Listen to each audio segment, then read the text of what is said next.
بسم اللہ الرحمن الرحیم۔ السلام علیکم ناظرین۔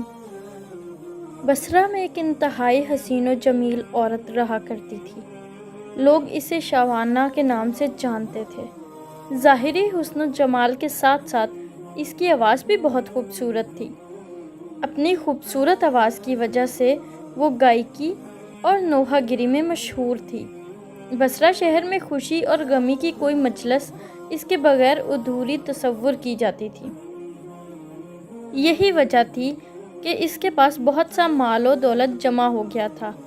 بصرہ شہر میں فسق و فجور کے حوالے سے اس کی مثال دی جاتی تھی۔ اس کا رہن سہن امیرانہ تھا۔ وہ بیش قیمت لباس زیب تن کرتی اور گراں بہا زیورات سے بنی سنوری رہتی تھی۔ ایک دن وہ اپنی رومی اور ترکی کنیزوں کے ساتھ کہیں جا رہی تھی۔ راستے میں اس کا گزر حضرت صالحہ المری علیہ رحمت کے گھر کے قریب سے ہوا۔ آپ اللہ تبارک و تعالیٰ کے برگزیدہ بندوں میں سے تھے۔ آپ باعمل عالم دین اور عابد و زاہد تھے۔ آپ اپنے گھر میں لوگوں کو واعظ ارشاد فرمایا کرتے تھے۔ آپ کے واعظ کی تاثیر سے لوگوں پر رقت طاری ہو جاتی اور وہ بڑی زور زور سے آہو بکا شروع کر دیتے اور اللہ تبارک و تعالیٰ کے خوف سے ان کی آنکھوں سے آنسوؤں کی جھڑیاں لگ جاتیں۔ جب شوانہ نامی وہ عورت وہاں سے گزرنے لگی تو اس نے گھر سے آہو فغاں کی آوازیں سنی۔ آوازیں سن کر اسے بہت غصہ آیا۔ وہ اپنی کنیزوں سے کہنے لگی، تعجب کی بات ہے کہ یہاں نوحہ کیا جا رہا ہے اور مجھے اس کی خبر تک نہیں دی گئی۔ پھر اس نے ایک خادمہ کو گھر کے حالات معلوم کرنے کے لیے اندر بھیج دیا۔ وہ خادمہ اندر گئی اور اندر کے حالات دیکھ کر اس پر بھی اللہ تبارک و تعالیٰ کا خوف طاری ہو گیا اور وہ وہیں بیٹھ گئی۔ جب وہ واپس نہ آئی تو شوانہ نے کافی انتظار کے بعد دوسری اور پھر تیسری خادمہ کو اندر بھیجا، مگر وہ بھی واپس نہ لوٹی۔ پھر اس نے چوتھی خادمہ کو اندر بھیجا، جو تھوڑی دیر بعد واپس لوٹ آئی اور اس نے بتایا کہ گھر میں کسی کے مرنے پر ماتم نہیں ہو رہا، بلکہ اپنے گناہوں پر آہو بکا کی جا رہی ہے۔ لوگ اپنے گناہوں کی وجہ سے اللہ تبارک و تعالیٰ کے خوف سے رو رہے ہیں۔ شوانہ نے یہ سنا تو ہنس دی اور ان کا مذاق اڑانے کی نیت سے گھر کے اندر داخل ہو گئی، لیکن قدرت کو کچھ اور ہی منظور تھا۔ جوں ہی وہ اندر داخل ہوئی، اللہ تبارک و تعالیٰ نے اس کے دل کو پھیر دیا۔ جب اس نے حضرت صالحہ المری علیہ رحمت کو دیکھا تو دل میں کہنے لگی، افسوس، میری تو ساری عمر ضائع ہو گئی۔ میں نے تو انمول زندگی گناہوں میں اکارت کر دی۔ وہ میرے گناہوں کو کیوں کر معاف فرمائے گا؟ انہی خیالات سے پریشان ہو کر اس نے حضرت صالحہ المری علیہ رحمت سے پوچھا، اے امام المسلمین، کیا اللہ تعالیٰ نافرمانوں اور سرکشوں کے گناہ بھی معاف فرما دیتا ہے؟ آپ نے فرمایا، ہاں، یہ واعظ و نصیحت اور وعدے وعیدیں سب انہی کے لیے تو ہیں تاکہ وہ سیدھے راستے پر آئیں۔ اس پر بھی اس کی تسلی نہ ہوئی تو وہ کہنے لگی، میرے گناہ تو آسمان کے ستاروں اور سمندر کی جھاگ سے بھی زیادہ ہیں۔ آپ نے فرمایا، کوئی بات نہیں، اگر تیرے گناہ شوانہ سے بھی زیادہ ہوں تو بھی اللہ تبارک و تعالیٰ معاف فرما دے گا۔ یہ سن کر وہ چیخ پڑی اور رونا شروع کر دیا اور اتنا روئی کہ اس پر بے ہوشی طاری ہو گئی۔ تھوڑی دیر بعد جب اسے ہوش آیا تو کہنے لگی، حضرت، میں ہی وہ شوانہ ہوں جس کے گناہوں کی مثالیں دی جا رہی ہیں۔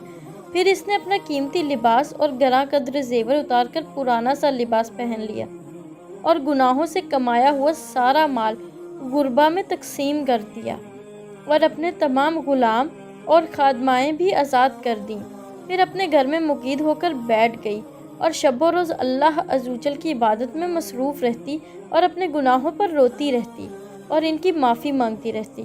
رو رو کر اللہ تبارک و تعالیٰ کی بارگاہ میں التجائیں کرتی، اے توبہ کرنے والوں کو محبوب رکھنے والے اور گنہگاروں کو معاف فرمانے والے، مجھ پر رحم فرما، میں کمزور ہوں، تیرے عذاب کی سختیوں کو برداشت نہیں کر سکتی، تو مجھے اپنے عذاب سے بچا لے اور مجھے اپنی زیارت سے مشرف فرما۔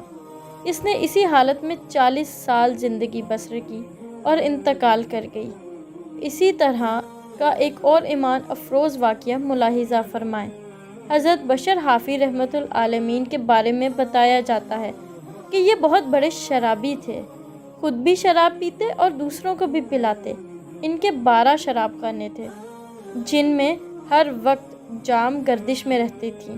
ایک روز شراب کے نشے میں مدہوش جا رہے تھے کہ اچانک زمین پر گرے ہوئے ایک کاغذ کے ٹکڑے پر آپ کی نظر پڑی۔ آپ نے اسے غور سے دیکھا تو اس پر بسم اللہ الرحمن الرحیم لکھا ہوا تھا۔ انہوں نے اپنے دل میں سوچا کہ اس کاغذ پر تو اس ہستی کا نام نامی لکھا ہوا ہے جو میرا خالق بھی ہے اور رازق بھی، میرا آقا بھی ہے اور مولا بھی۔ اگر میں اسے یہیں پڑا رہنے دوں اور چلا جاؤں تو یہ ایک اور گناہ ہوگا۔ لہٰذا انہوں نے اس کاغذ کو اٹھایا، صاف ستھرا کیا اور چوم کر آنکھوں سے لگا لیا، جیب سے خوشبو نکالی اور اس کاغذ پر لگا کر اسے ایک اونچی جگہ پر رکھ دیا۔ اللہ تعالیٰ نے ان کے اس عمل کو بہت پسند فرمایا۔ حضرت حسن بصری رحمۃ اللہ نے خواب میں دیکھا کہ کوئی کہہ رہا ہے، ان سے کہہ رہا ہے اٹھو اور فلاں جگہ پر جاؤ، وہاں پر بشر حافی سے جا کر ملو اور اس سے کہو کہ اللہ تعالیٰ فرماتا ہے تو نے میرے نام سے گندگی ہٹا کر اس پر خوشبو لگائی ہے، لہٰذا ہم نے تمہارے گناہوں کی گندگی ہٹا کر تمہیں پاک کر دیا ہے۔ اس وقت حضرت بشر حافی نشے کی حالت میں تھے۔ جب انہیں بتایا گیا کہ حضرت حسن بصرہ ان سے ملنے آئے ہیں تو پریشان ہو گئے اور سوچنے لگے کہ شاید مجھے گناہوں کی وجہ سے اللہ تعالیٰ کے عذاب کی خبر دینے آئے ہیں۔ پھر ہمت کر کے ڈرے ہوئے حضرت حسن بصری کے سامنے آ گئے۔ حضرت حسن بصری نے انہیں دیکھا تو آگے بڑھ کر ان کی پیشانی کا بوسہ لیا اور فرمایا، ہمارا رب بڑا غنی، بڑا کریم، بڑا باخبر اور اپنے بندوں پر رحم فرمانے والا ہے۔ ان کے گناہوں پر پردے ڈالنے اور انہیں بخشنے والا ہے، اور وہ رب تجھے فرماتا ہے کہ جس طرح تو نے میرے نام سے مٹی جھاڑ کر اسے صاف کیا، اسی طرح ہم نے تیرے گناہوں کو جھاڑ کر تجھے صاف کر دیا ہے۔ تو نے ہمارے نام کی تعظیم کی تھی، لہٰذا ہم نے تجھے عظیم بنا دیا ہے۔ جب بشر حافی نے یہ بات سنی تو ان کی آنکھوں سے آنسو بہنے لگے، اپنے نفس کو ملامت کرنے لگے اور پھر اسی لمحے اپنے رب کی بارگاہ میں سچے دل سے توبہ کی۔ اس کے بعد کی زندگی میں آپ نے 40 بار حج کی سعادت حاصل کی اور پھر 40 سال تک اولیاء اللہ کی زیارت میں لگے رہے۔ آپ پاؤں میں جوتے نہیں پہنا کرتے تھے اور ننگے پاؤں رہا کرتے تھے، اس لیے آپ کا نام حافی ننگے پاؤں والا پڑ گیا۔